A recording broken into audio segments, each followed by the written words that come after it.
Happy Thursday, and we're quarter to the weekend. Welcome to Black Brilliant South Africa's third webinar on the psychology of money in support of Money Smart Week 2022, a national campaign to encourage South Africans to better manage their money. So, a big shout out to you for joining us. Our aim is to build a community of young people who want to become financially savvy. So drop me a message in the chat box at the bottom and let me know, where are you currently watching from? Where are you? So I'm all the way in Johannesburg in Rosebank, got a beautiful view, and of course I'm in a great mood. So drop me a message in the chat box, let me know exactly where you are watching from, and of course our hashtag is MSWSA2022. So of course it's all about Money Smart Week 2022. My name is Tepo Gapane, and I am part of the Black Bullion South Africa team. I will be your host, and I'm very passionate about financial education. So today's webinar is all about money on my mind, right? So the psychology of money. Why do we do the things that we do with money? So we'll be helping you to better understand and to manage your financial behavior and your money personality. And I have a very special guest that will be helping me to do this. A big part of building a relationship with your money is changing how you think about it, right? So that's what our webinar is all about. So a few house rules and things to note.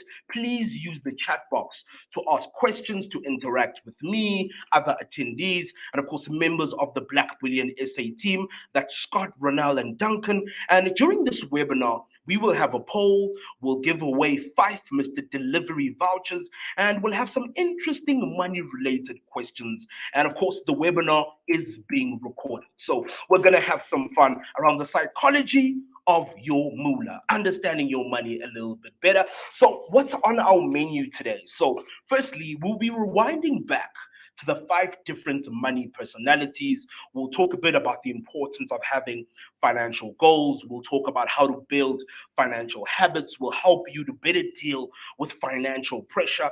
And then we'll have a Q&A session with our amazing guest. And of course, we'll be announcing our Mr. D voucher winners. Let me have a quick look at the chat and see where people are.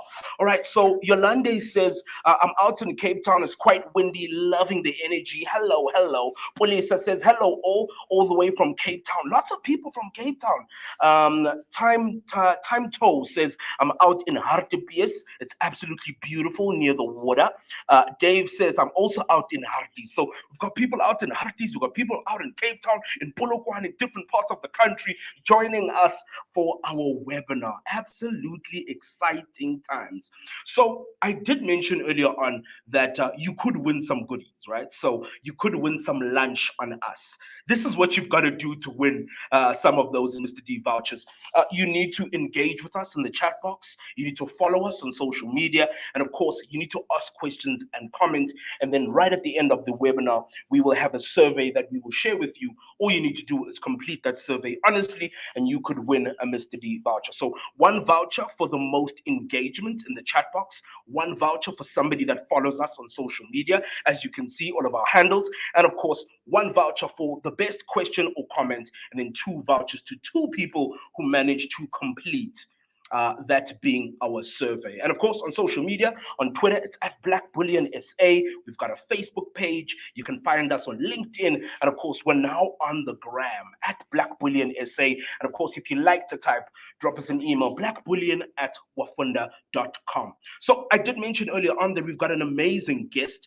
Let me introduce her. Her name is Mary J Fourie, an experienced financial coach, a lifestyle financial planner. MJ, welcome, and thank you so much for joining us. Thank you. So excited to be here and talk all things money in our mind. Yes, the psychology of money. And I think, MJ, to get us started, I've got a random money on my mind question. It's a question for you, and it's a question for all of our students, our attendees. If your money or your bank account, if your money or your bank card could speak, what would it say about you? MJ, what would your money or your bank card say about you? What would my money or my bank card say? It would say that I care about my kids a lot and that education is really important to me. Ah, lovely. So, to all of our attendees, our young people, if your money or your bank card could speak, what would it say about you? That's what I would like to know. So, if my money and my bank card could speak, it would firstly it would think I'm not alive anymore because I don't spend a lot. I'm one of those frugal people who doesn't like to spend a lot. So I'm very careful with my money.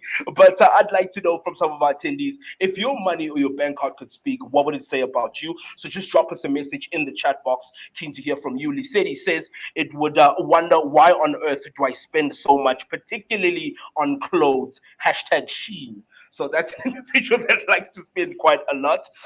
Sophia says, mine would say, I need to lay off the food delivery apps. That's where all the problems are. Another one coming in, you had too much pizza last night. So it seems like food is where the problems lie for a lot of people. Mary J, let me bring you into the conversation.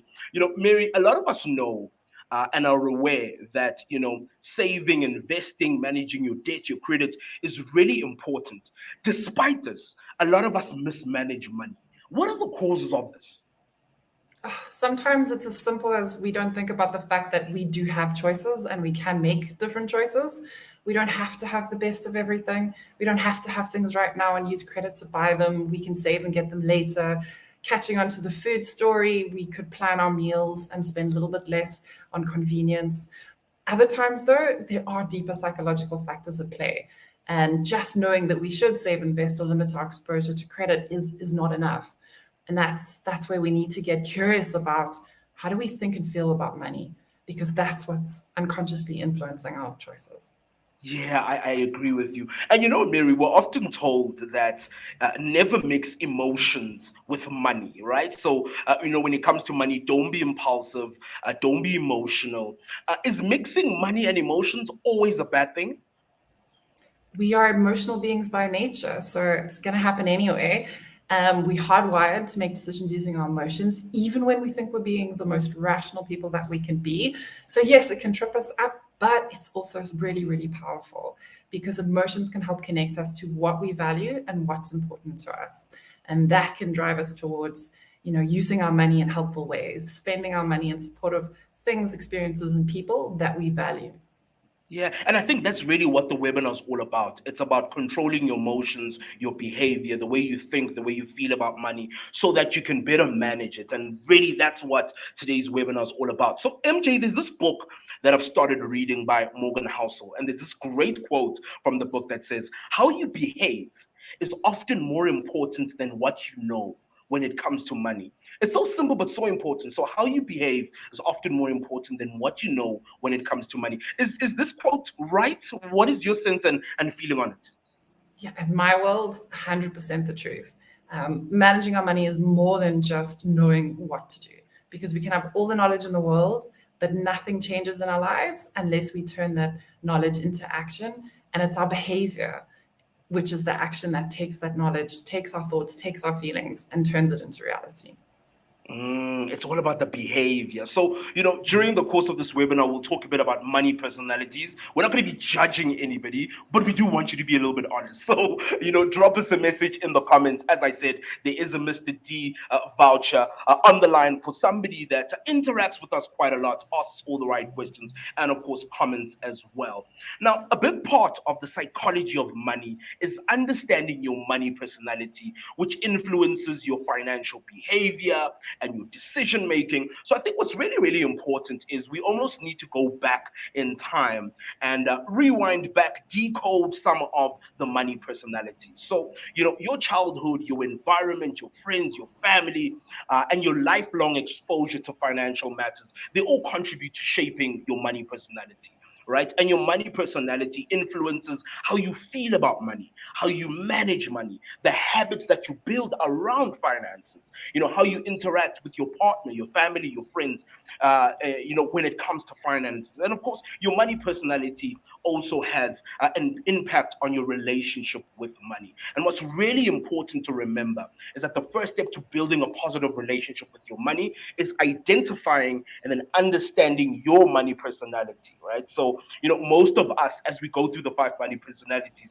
you'll pick up that we all have a mix of these personalities, but none of these personalities make you a bad person. You're not a bad person. You just need to know how to manage your dominant money personality so that you can make better decisions when it comes to money. Mary, I'm very keen to know, you work with a lot of different types of clients, young and old. How much emphasis do you put on understanding a person's background and their money personality when you're trying to assist them in terms of financial planning?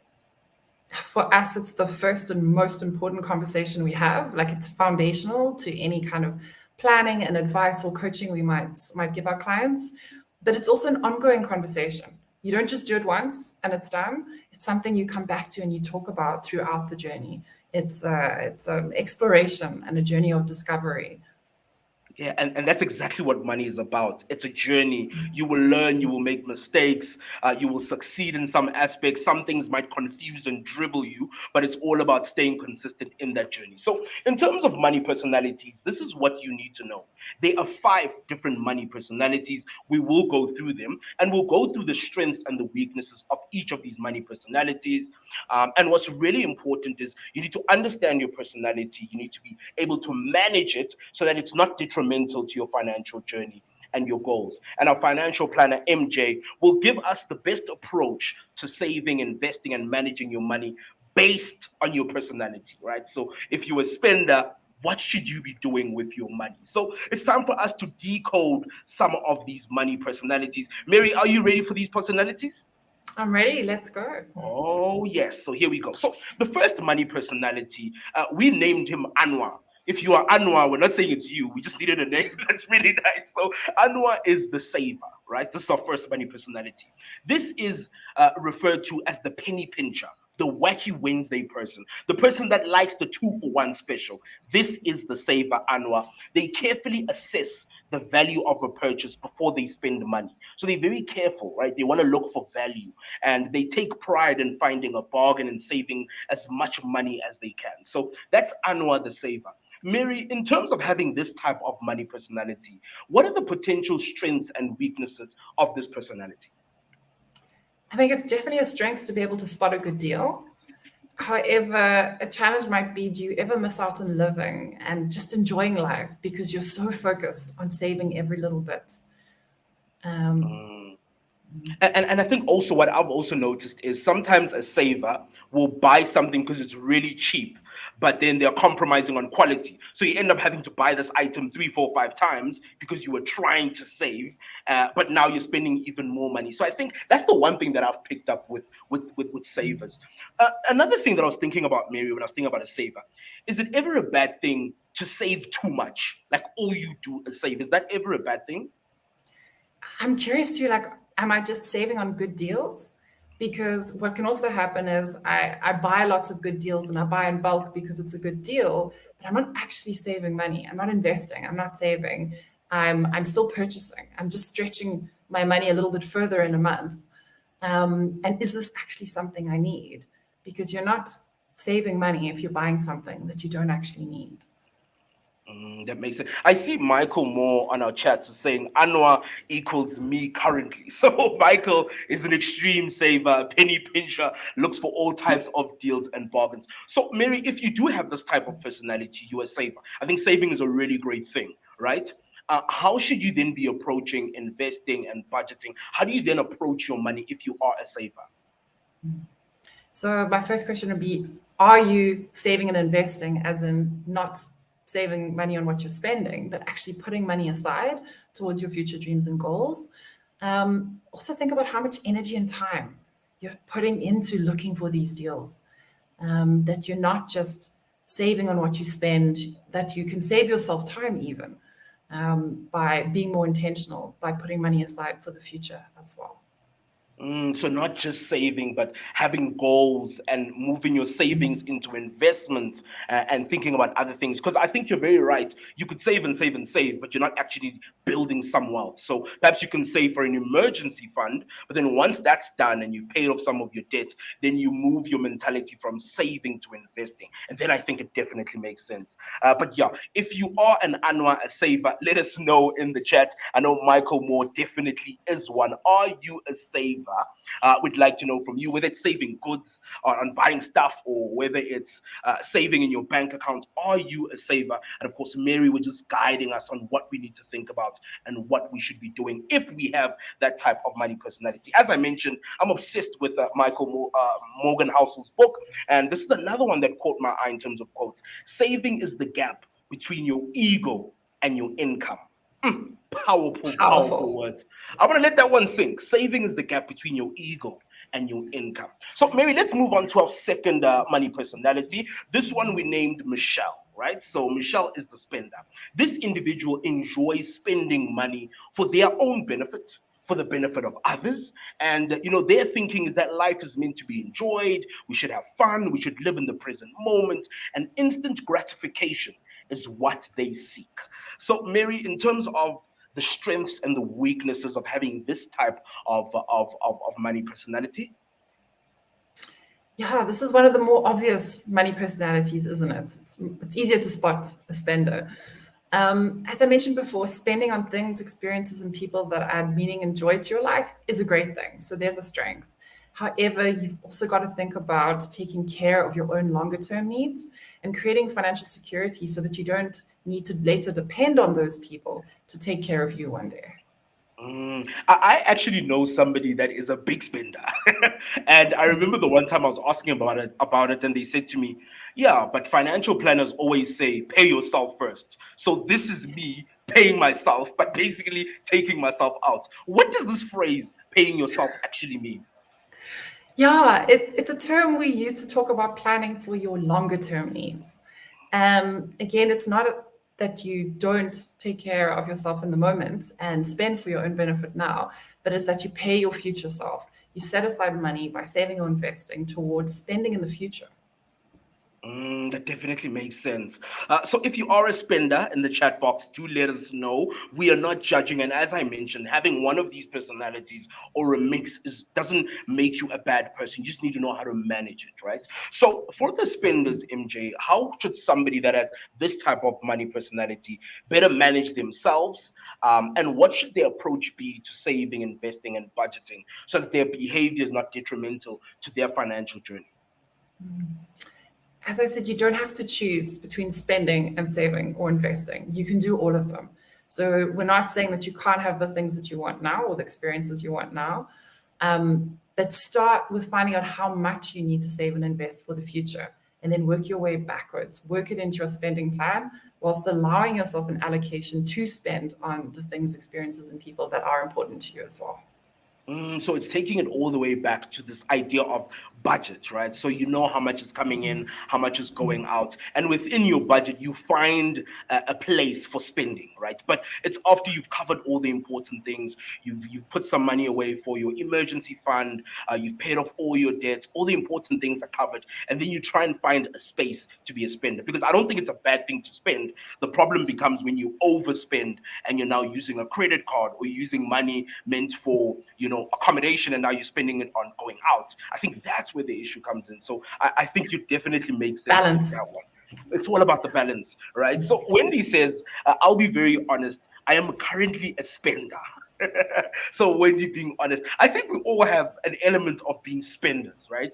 But as MJ has said, it's all about how do you manage and control all of that spending that you do, which I think is a really, really important thing. So let's get on to our next money personality. This is number 3. So this is Andrea, the security seeker.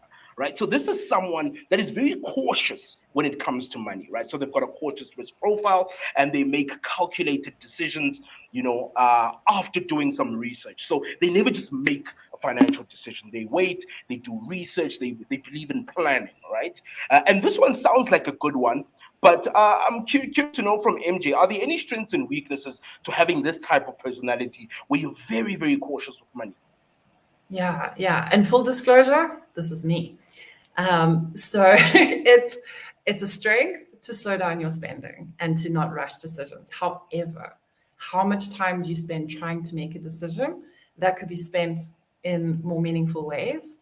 And I've got stories about how much time I spend trying to research and decide if I should buy something, and what happens if you lose out on that deal. the deal goes by, or you get into analysis paralysis and you don't take action. Yeah, because you could end up spending so much time thinking about this decision that you don't end up making a decision anyways. And I think Exactly. that's where it becomes a bit difficult. It's trying to find that middle ground. And my Yes. approach, Mary, maybe you can tell me if this is right or wrong. When I need to make a really big financial decision, that's when the cautious side of me comes. I spend some time asking my financial advisor questions. I do a little bit of some research. But when it's the small little spending stuff, then I'm a little bit of a spender there. Would that be maybe the best approach? That when it's a really big expense, you spend some time being cautious and planning, and then when it's a small expense, you have a little bit of some leeway. Yeah, absolutely. Again, it's about balance, right? We're not saying that any one is better than the other, but maybe it's the combination of the strengths of all these different personalities. How can we bring in the Mm. best from each of them? Yeah, and I see Tepiso Veron are being very honest in the chat saying, look, I am a security seeker. So I'm Yeah, very, yeah. very cautious when it comes Feel to you. money. But as MJ has said, there are limitations to it, right? So you don't want to be spending so much time planning that you don't eventually make a decision. But it is important to take some time to plan. Mary, for an individual with this type of personality, how should they then be approaching saving, investing, to ensure that their behavior is not detrimental to their financial goals? Set deadlines. So Mm. I wanted to buy a laptop around Black Friday a couple of years ago. I missed Black Friday, but then I set myself a deadline for Cyber Monday that regardless of how I felt about it at that point, I was going to buy the thing because otherwise I'd lose out on that deal. So set yourself a deadline. You need to make a decision and pull the trigger by that time, and accountability partners. So whether that's a friend, a family member, or a financial coach, a financial planner, someone that you can check in with and go. So I had a group of buddies that I WhatsApped and went, I'm going to buy the laptop on Monday, to hold myself accountable to that decision so that the action's taken, life changes. You're not stuck in still thinking about it. I'm seeing a couple of people in the chat also just adding to what you've said, MJ. So Wendy says, for important purchases, I think you should be a security seeker, right? You can be that type, and that's some great advice because with big purchases, you want to be sure that you're not wasting your money. And then I see another comment as well coming from Yolanda saying, write down your financial goals, put it somewhere, make it visible. So you've got the financial goals and you've got the timeline that, look, this is the deadline. I now need to make a decision, which I think is absolutely great. Keep giving us all your comments in the chat. We're keen to know if a personality comes up that seems to be you. Do let us know. So the next one is the risk taker, right? So this is more of an aggressive risk personality where this individual takes calculated risks, big risks, but really calculated risks. So they believe in waiting for the big payoff. So most of your entrepreneurs would fall into this category. Individuals that invest in stuff like cryptocurrency would, I think, also fall into this. So if you are that individual that takes risks with your money, do let me know. We're not here to judge, but of course we want to guide you so that you behave correctly with your money and you're still able to achieve your financial goals. So MJ, in terms of being a risk taker, where are the strengths, where are the weaknesses? So taking risks can help you make big leaps in life towards your dreams and goals. So absolute strength. Challenge is when those risks don't pay off as you had hoped, or where you might leap without thinking about the consequences. So yeah, risk takers can learn from security seekers. Yeah, so and Yeah. even with this, it's a little bit of a balance because I think even when you get into the investing space, so you're buying shares or ETFs or crypto, there's an element of risk, right? So you do need to Yeah. be a little bit of a risk taker, but I think it's about finding that balance, which I think is also quite Yes. important. And then, Mary, how should a risk taker like Sandile, how should they be approaching their finances? So in relation to saving, investing, budgeting, how do they then approach their money? So it's that discernment to slow down the decision making process, to consider all the risks and make a fully informed choice.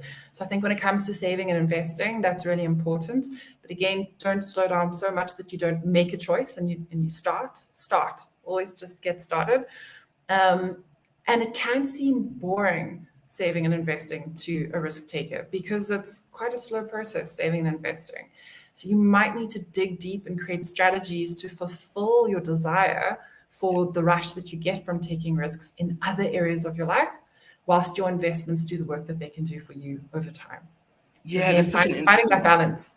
Yeah, find the balance. Michael actually says on the chat, I want to become a Zandile and take a little bit more risks. Taking risks are a big factor in entrepreneurship and becoming successful. And I think even in wealth creation, there are some risks that you need to take, right? But calculated risks. So it's almost that balance between, being a risk taker, but also being a security seeker. So trying to find that middle balance when it comes to taking some risk. And I think the other thing with risks is sometimes greed is the problem, right? So you're not really Yes. taking a calculated risk. You're a little bit greedy. Mary, do you come across that where perhaps somebody was investing and it wasn't really that they want to take risks, they were just greedy. They just want that big payoff, but without taking the calculated part of it. Yeah. I'm seeing Wendy's comment now that risk takers usually fall for scams, and that can happen. Can happen because you've got that. I want it now, and I want it big, and I want it exciting. Psychologically, you're seeking that dopamine rush that comes from that thrill. So yeah, got to be a little bit cautious and careful. Yeah, Um, 100%. Yeah. And I'll be honest, I've got a little bit of the risk taker. So I'm big in investing, crypto, all of that. So there's a little bit of it, but yeah, you've got to find the balance. So I completely agree with you, MJ. So on to our last money personality. This is Brian the Flyer, right? So this is the person that is simply unconcerned about their finances, and they believe that money will take care of itself. Those individuals that say spend it, it'll come back anyways. That's the type of individual we're talking about. And normally they are happy to leave financial decisions to somebody else entirely. I see a lot of weaknesses with this one. I don't know where the strengths are, but that's why we've got Mary J, who is the expert. Mary J, if somebody has this type of money personality, where they're laid back, they're relaxed, they're not concerned about their finances, what are the strengths and what are some of the weaknesses? So there are strengths, definitely. One of the biggest strengths I see in some of the flyers that I know is a faith and a belief in abundance and the unconditional support of the universe. Like that is really, really great. This belief can help you feel Yeah. fulfilled, live a meaningful life. However, you've got to be careful not to neglect your responsibility, that it's not Mm. just you're handing over that responsibility and hoping that someone else will take care of it, because only you are responsible to take care of yourself, your choices, and your money. Yeah, and I think another strength that I see, I love what you've mentioned as a strength, is sometimes we get so caught up with money that it's so stressful. And so sometimes the flyer can almost take that stress element away and say, look, it's money, let me find a way, let me not stress too much. So that's another strength that I'm So head picking in up the on. sand. Am I just overwhelmed and ignoring it? That's another another aspect that could be at 100%. play. 100%. Another great comment saying no one will care about your money as much as you do.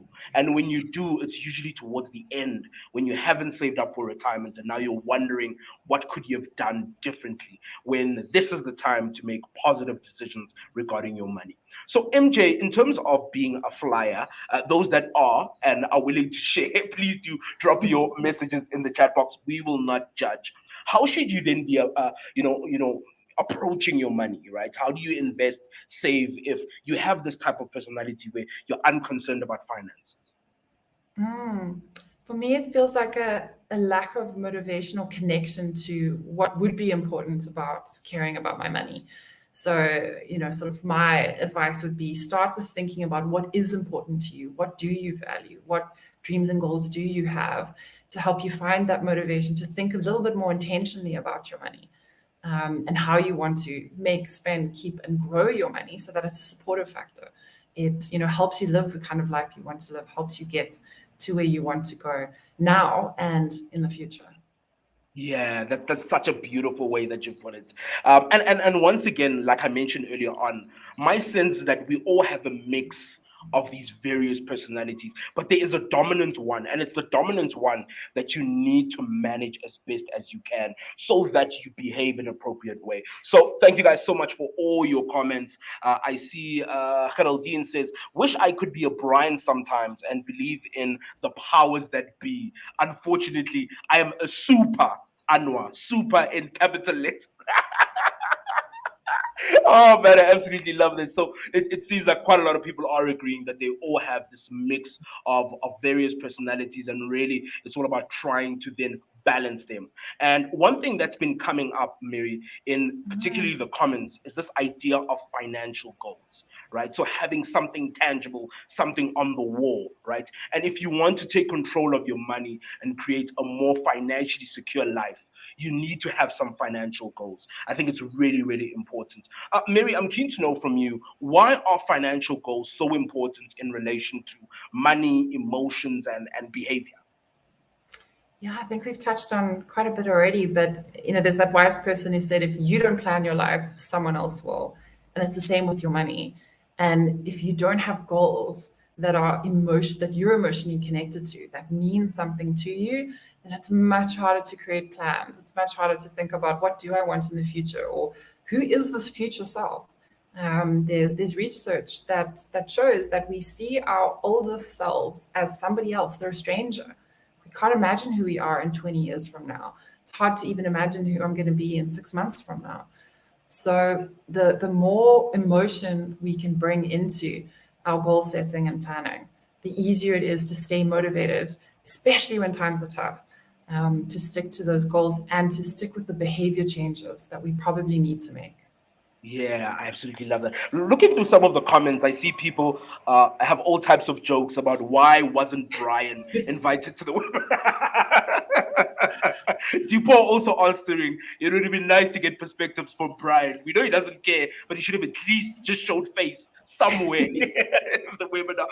In terms of these financial goals, I'm very keen to know from our audience, what are some of your financial goals? What are the things that you're currently working towards? Obviously, these are different from person to person, but what are some of your goals, your dreams when it comes to money? So I really want to buy an apartment, right? So I'm working towards saving up for a deposit. It's difficult, it's hard, but I'm trying to work towards it. So I've literally got a picture of an apartment on my phone, and when things are not going well, when it's difficult to save, that's the picture that I look at.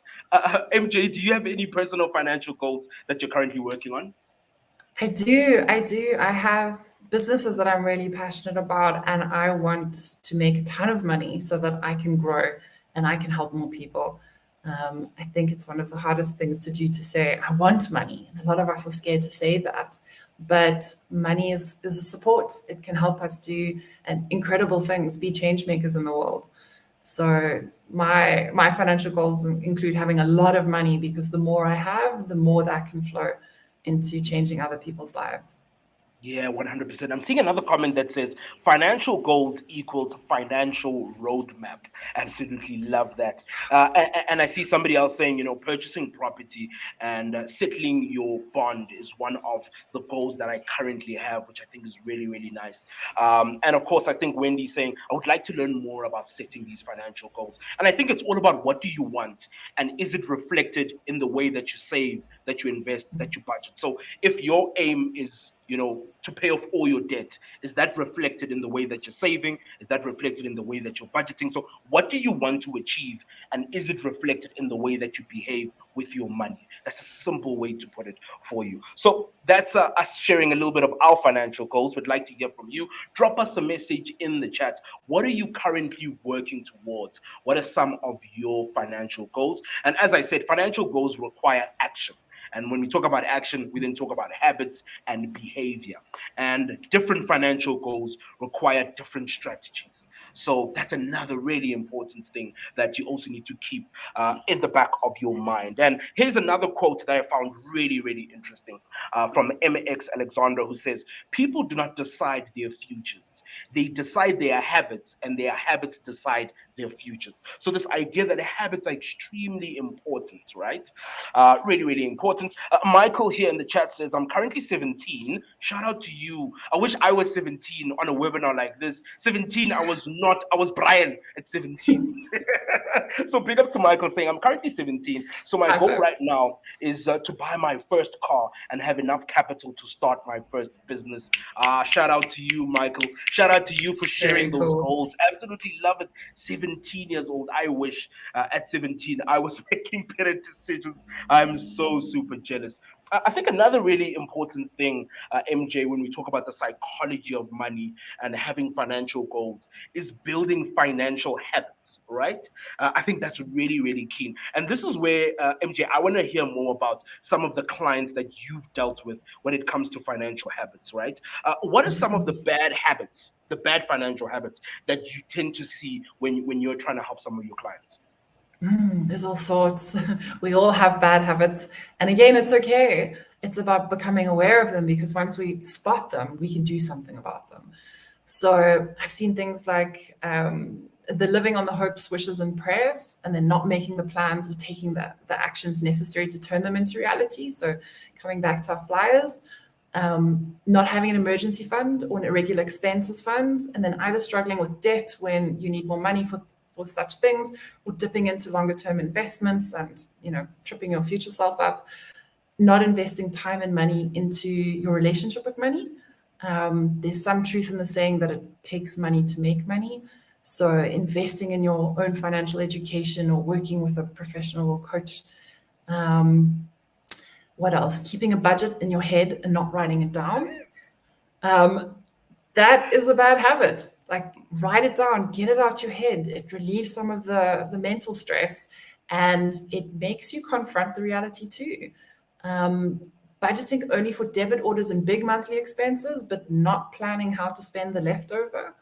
That's also something I see. And so you get those payday millionaires, then the debit orders go off, they're broke on the first of the month, and now their money, the rest of the money that's left, runs out in a week or two because they haven't planned how to make that last the next, 3 to 4 weeks. Um, and then things like overspending. And overspending is a tricky one because it can come as a result of either not planning spending or planning it, but then not tracking to see, am I meeting the goals that I've set for my spending? That's so important. May I want us to also just flip it around and maybe now talk about good financial habits and maybe you've got a couple of tips. So, I might have recognized that I'm one of those people that overspends. How do I now change that? So let's talk a bit about the good financial habits and maybe tips to start to grow them. Yeah, so start off, do a reality check. I think for everybody, it's difficult to set goals to move to the future if we don't know where we're standing now. So what's the foundation you're standing on, which has been created by all the habits that you've had up until now. So do that reality check. Where's my spending going now? Back to your first question at the very beginning of this webinar, what story does my spending tell me? If I go and I look at my credit card statements, if I look at my bank statements, what story is that? Then write down your life and money goals. And you can ask yourself questions like, what do I want to do? Who do I want to be? What do I want to experience? Where do I want to go to? Um, Now that you know where you are, you're starting to think about where you want to get to, then you've got a choice to make. Or is what I'm doing right now going to take me to that future? Am I doing that insane thing where I'm hoping for a different result? Or do I actually need to make a change? And then it's about making plans, but not just making plans. You need to put the support structures in place to help you stay accountable, to help you follow through. There are apps that you can use to plan and track your spending. I love to talk about a money date. Put a money date in your calendar. It could be weekly, it could be monthly, where you sit down and you look at your money and you do your planning, you do your tracking, you do your how are things going, and keep a money journal. Write down how you feel when you think about spending money, how you feel when that money comes into your bank account at payday or when you've earned money, um, and how you feel when you're planning. You can also get a lot of insight into what is driving you and motivating you by You doing know, that. MJ, all the things you've mentioned, I really love, the money dates, the money journal, because these are all the things that you need to do to build your relationship with money. You need to spend time with your money. You need to understand what your Yes. money's all about. And that's where the habits come from. Another thing that I've seen with myself that has helped me with my money, my financial habits, is making money fun. So, Yes. if you have some sort of a challenge, you and a friend are trying to save to a specific goal, who can get there first, that type of thing. And the other really strange thing is automating certain things, right? So I know every Friday I've got the savings challenge with a friend of mine where every Friday we save 250 Rand. And after the third week, every Friday, I'd feel like something isn't right. Like something is off. It's because I haven't put this 250 into my Mm. savings account. So I think make it fun, make it a competition. Try and be consistent as much as you can. I think all money management habits start with day one, and they require that constant work. They require you being intentional. What do you want to achieve? And then, of course, reflected in the way that you save, that you invest. So I see somebody else here saying Excel equals your budgeting friend. So Yes. you've got to Yes. build a relationship with your money, and that requires you having to do certain things.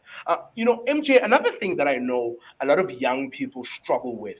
It's one that I struggle with too, if I'm being honest, is dealing with financial pressure, right? And this pressure can come from different types of places. And what I think is really, really important is understanding that personal finance is personal. And I'm going to ask MJ to break down what this actually means. I think the other thing is not trying to keep up with the Kumalos, right? And we'll explain what that means as well. Trying to compete against other people that have different financial goals to you. And then allowing your financial goals to guide every decision that you make. If you want to achieve X, is it reflected in the way that you're handling your money? So, in terms of, MJ, dealing with financial pressure, anxiety, which also affects us psychologically, um, let's start with this phrase. What does the phrase personal finance is personal actually mean? Mm. Very simply, what's right for me isn't what's right for you.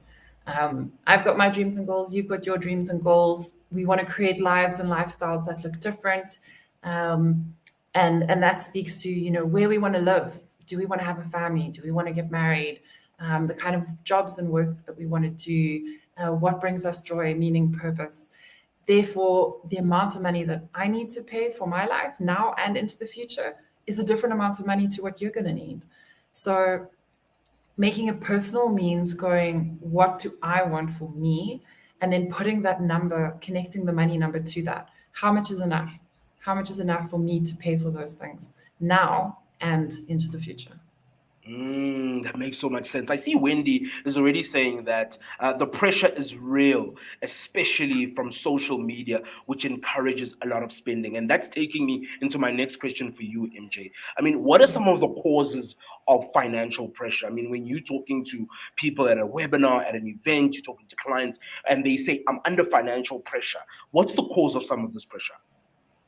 Yeah, so for me, there's sort of two different areas of pressure, external and internal. So, externally, the things we can't control, things like our salary increase, inflation, the rising cost of petrol, and electricity, and food, the markets, the economics, politics, all of that. It can also be the things that are trying to get our attention, social media, advertising, the things that we're exposed to. That's the external cause of financial pressure. We don't have a lot of control over that, but what we do have more control over is the internal source of financial pressure, and that is comparing ourselves to others. So engaging with the social media where we're going, oh, but so and so just got a new car, and I've been driving my car for 15 years, and I want a new car too. Engaging with those adverts that tell us that we need to have the latest, this, that, or the other. Internally, too, also not being honest with ourselves about what's actually possible with what we have right now. Like, yes, I want to work towards and I want to have a vision and dreams and goals, but right now, this is where I'm at. And what do I need to do today with what I have to get me there, but also within the bounds of what is possible? Taking on other people's responsibilities and overextending ourselves because we don't say no. Someone mentioned black tax. It's real. It's huge. And there's some external pressure there as well. And it's a tough one to work through. And then that also ties into not taking care of our own needs, creating emergency savings buffers, so that when something does happen, we have what we need to support us.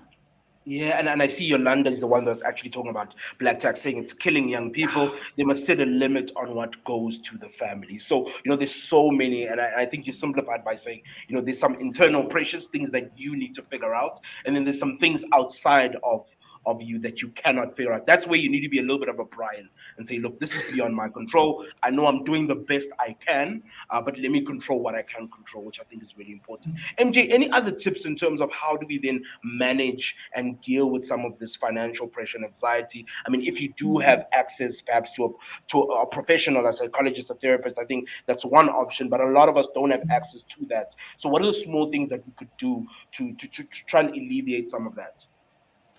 Yeah, so get curious about what's really going on underneath your surface. What are the thoughts? What's driving your thoughts? Consciously, unconsciously, are you creating your own financial pressures by the way you think and feel, the choices that you're making, how are you responding to the external pressures from other people in the world? And yes, you're right. Some levels of support might not be accessible to us right now. But what are the levels of support that are? Where is there free education? Where are there apps that are an amount per month that I can manage? Talking about money.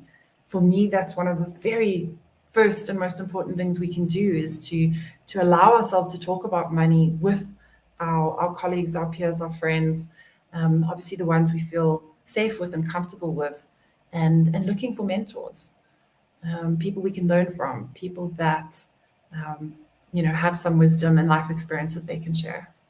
Yeah, I think you've given some amazing tips. I see Murupene says, I do have quite a lot of financial pressure to make as much money as I can, as I'd like to put this into my business. So, I want to make as much as I can so that I can, put it into my business. I'm keen to know from, some of our attendees, this is our Spill the Tea poll. What's causing your current financial pressure?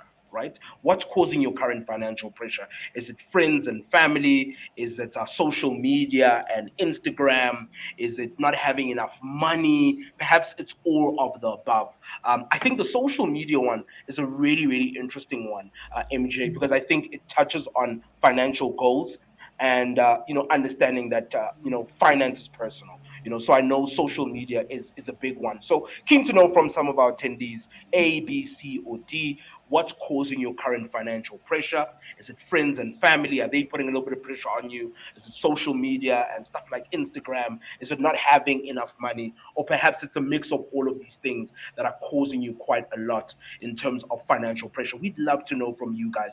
As I mentioned, I think some of the pressure I have, I'll be very honest, I think is internal. I want more for myself, and I'm putting myself under a lot of pressure Me to too. try and do more. And it's a mental thing, right? So Yeah. I'm keen to hear from other people in terms of what's causing their current financial pressure. Let me see.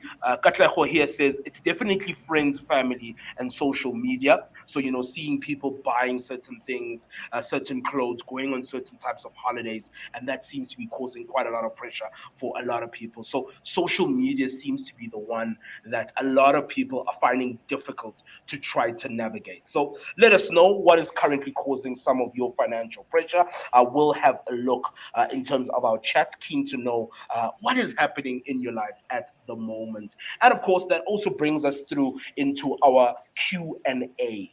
So if you've got a burning money on my mind question, send it through in the chat box, or perhaps you need some guidance from Mary on a particular aspect of saving, investing, budgeting, or debt, something that you're struggling with. So if you have a question, do post it in the chat. As I mentioned, there is that Mr. D voucher that is on the line for people that engage and for people that ask brilliant questions. MJ, there's a question here from Tabang.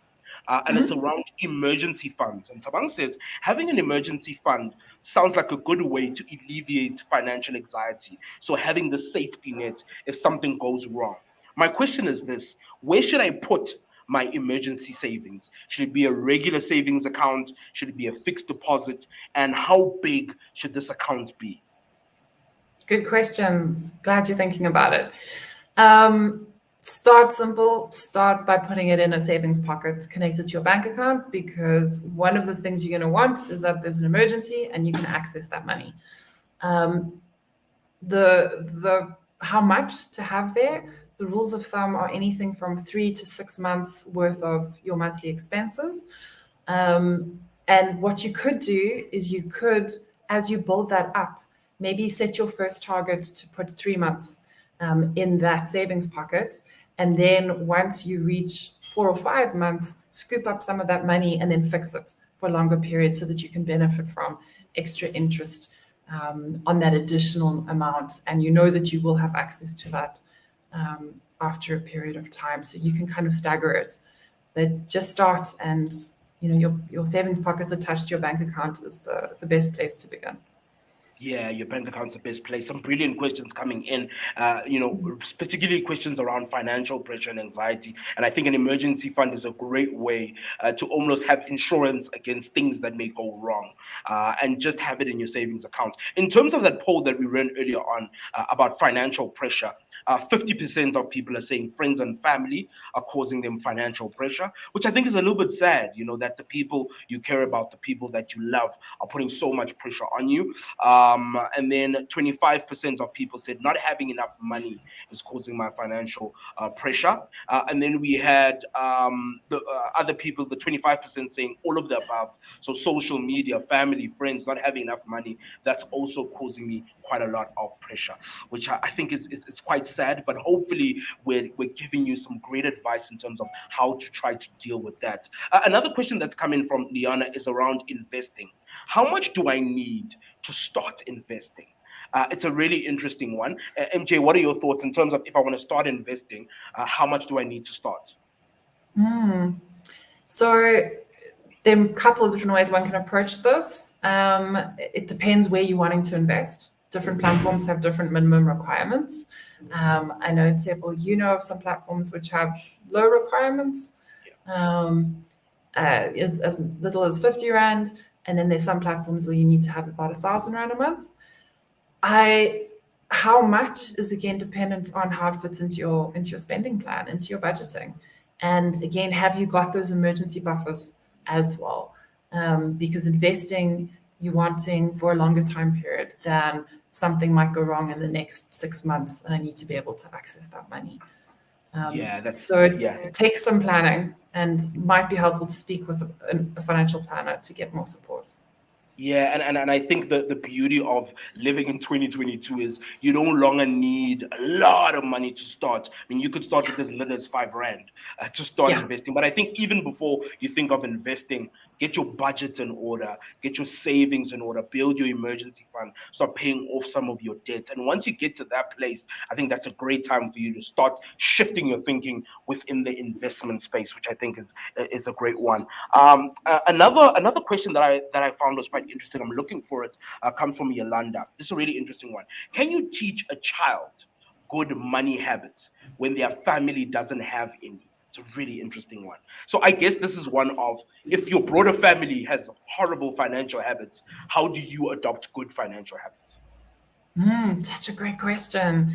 And yes, you absolutely can. The question there might be who is teaching the child, and often what happens is children grow up and they look around them and they see what's happening in the family, and they take on different beliefs, or they react to what they see and go, I don't want this to happen to me. And if I think about my own life experience, that's what happened to me. I grew up in a family where we experienced a tragedy.